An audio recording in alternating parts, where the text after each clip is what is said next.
iyo baba bariko bategura bije abenegihugu baba babazwa kuko hari abavyita ko ari bije citoyen, ariko urabona ko bagenda bagafata ibiharuro bisanzwe barakoresha umwaka wahera bakongera ko ivyo bibaza vyokorwa mugabo bari mu biro.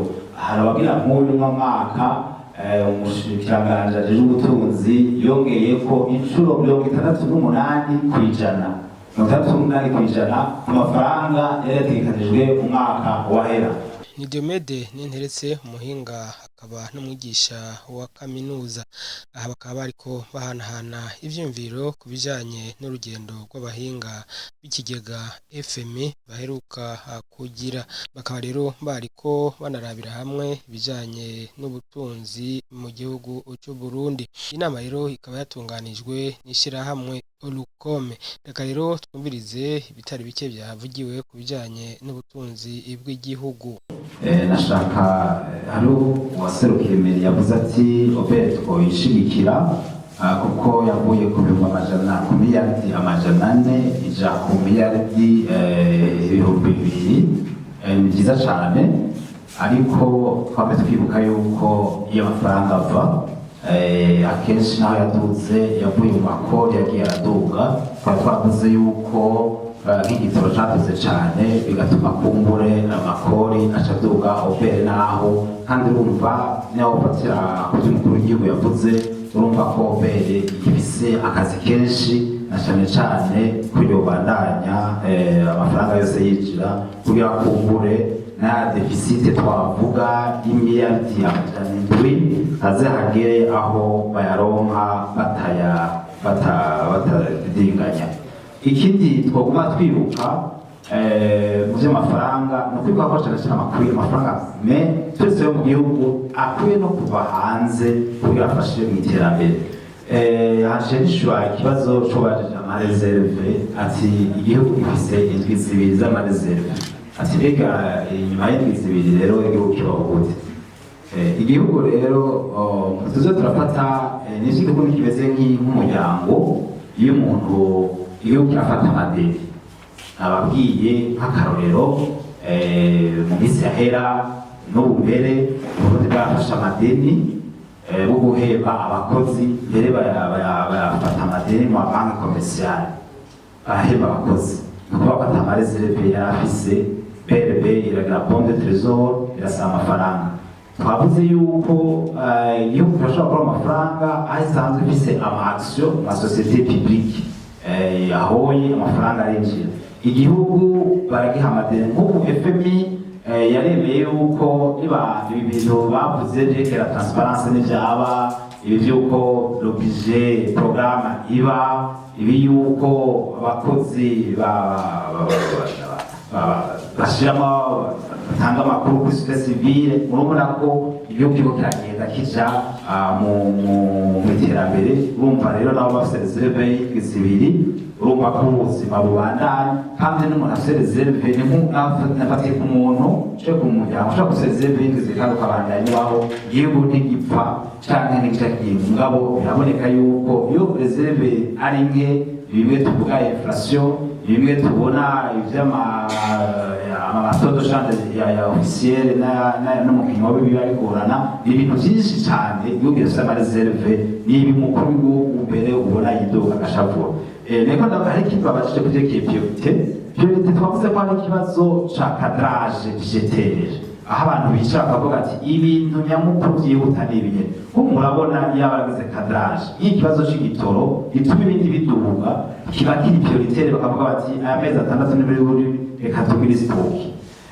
Aha turiko turavuga nko kuvyerekeye ibi byo guhemba abakozi, ati ivyo guhemba abakozi ikaba muri cadrage budgétaire, bikaba muri FMI baravuze ko ari problème katari hari cadrage budgétaire. C'est vrai ivyo bita lettre de cadrage, mugabo iyo bavuze cadrage budgétaire ni document ivugamwo ugasigura neza igituma iyi priorité nko muri santé ikomeye gusumba nk'akarorero mu vyerekeye uburimyi cyangwa ubworozi, bagasigura ibyo bita en plan opérationnel.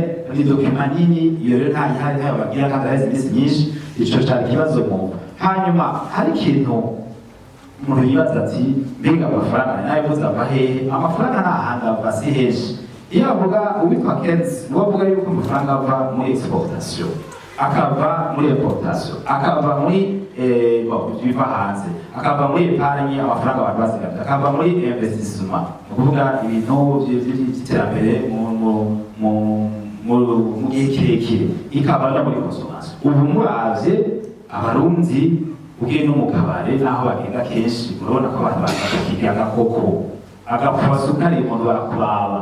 Iyo abantu badafungura ngo bashobore kuronka amafaranga, urabona ko ugiye no mu mahoteli ibintu bigoye kuraba. Genda nuko nshaka kuvuga hoteli, ugende nko kuri Panoramike, je muri ari hoteli ya mbere nziza, ngaho urengana isanga hari ibintu bibiri cyangwa umudugu ntabana nari yavuze sherekeye ko PIB abarundi bari munsi y'amafaranga amajana 3 yagwije y'amadolari, yagwije mu marundi dufatiye ku biharuro byo muri BRB, urumva ko ari amafaranga ari munsi ya ubwije n'ibihumbi 2, urumva ko ari amafaranga make cyane ugereranije ngo rudi ku mwaka. Nta muntu ayobewe yuko bavuze ko ubutunzi buri munsi ya 2% ibindi bihugu muri aka karere nko mu Rwanda usanga ari 8%, kandi murumva yuko igihe baduhera amadeni twategerezwa kuba turi kuri 8%, mugabo tukaba turi kuri 2%. Hanyuma mbere ufatiye no ku byerekeye by'ubushomeri byavuzwe, urabona ko koko ubushomeri bugeze aho umwansi ashaka. Abazwe kuri ivyegeranyo bitatu, mbere icyo nashaka kuvuga cyane cyane kuri ivyegeranyo ikaba na raporo ya Ministeri ya Finance, urabona ko usanga bavuga yuko ufatiye ku mafaranga Uburundi ubuye bwagekanije bakeneye amafaranga arenga miliyaridi amajana 7 arenga amajana 728. No kuvuga yuko ufatiye kubyerekeye cyane cyane ubutunzi twumve cyane cyane bije nayo igizwe n'ibintu bitatu, cyane cyane igizwe n'amafaranga recette, amafaranga tironka mu makori, ikambere no bya madeni ironka kuko leta ikora amafaranga. Hanyuma aya mafaranga ironka, amafaranga ikoresha navyo mubona ko ikoresha ibintu byinshi, na cyane cyane ibyo twita budget ya fonctionnement kuko mu buzima bwa misi yose. Ikindi gice cya gatatu ivyerekeye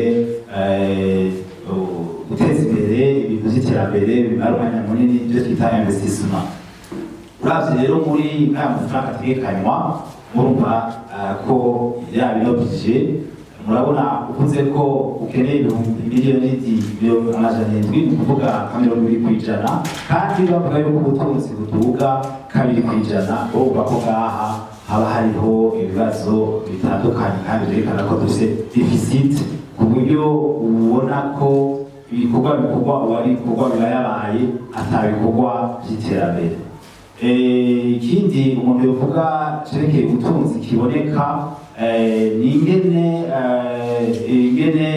byerekeye amafaranga y'agaciro. Amafaranga y'agaciro haheze iminsi yarabaye akanandira abahinga, aho usanga BRB ivuga yuko idolari kumbure bivunjwa amafaranga 2,100, ariko ugasanga ku masoko y'inywabi ibyo bita marché noir ugasanga ni 4,000. Ivyo bintu byarabaye akanandira abahinga, mwabibuka ko n'umukuru w'igihugu aheruka kwidoga ko abantu bakora ibintu hanze bangana miliyaridi irenga y'amadolari, mugabo ugasanga arashoboye gushika mu gihugu ibihumbi amajana 2 by'amadolari. Rero ubutunzi iyo ivyegeranyo bibiri yabaye ya FMI yabaye bya PEVA bivuga yuko Uburundi buri mu bihugu bikenye, urumva ko vyumvikana cyane yuko ibiharuro canke bifatirwa ko vyerekana ko Uburundi buri mugereranije n'u Rwanda, kuko iyo bivuze gutera imbere no gutera imbere ufatiye no ku bandi. Aha bageranya n'u Rwanda, bageranya kumbure na Tanzania, bageranya na Kenya, mu bihugu bisanzwe turi mu muryango umwe.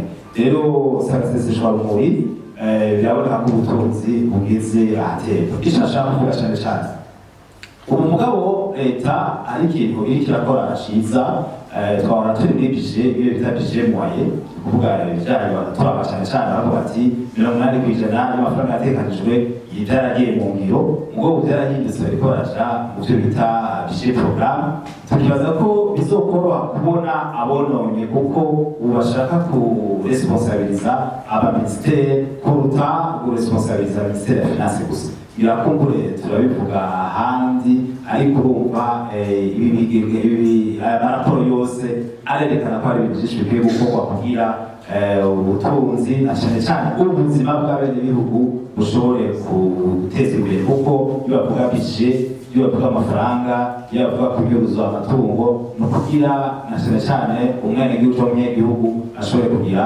akoyoko aronke ivyakenerwa kuko yari yabivuze.